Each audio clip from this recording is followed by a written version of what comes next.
खाली पाईपलाईन नाही ना? नाही नाही. नाहीतर त्या झाडाच्या नादात पाईपलाईन फुटायची. हम्म. नाही नाही ना? नाही. हे कसलं निघतं का म्हणजे? गवताची नारळाची आहे, नारळाची. बस एवढा खड्डा आता. बस जरा. चल. आणि अशा अशा पॅकिंग मध्ये लावले तेलाचे. पण बरं झालं आहे ना, सोपं झालं हे काढायला पण.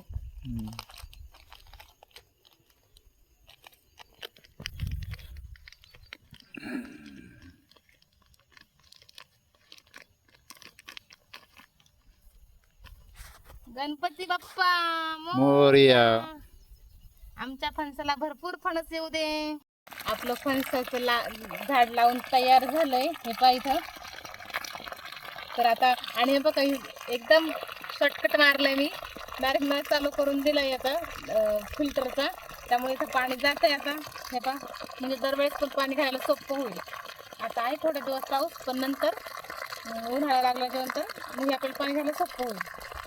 चला तर मग व्हिडिओ आवडल्यास व्हिडिओला लाईक करा. चॅनलला सबस्क्राईब केलं असेल तर चॅनलला सबस्क्राईब करा.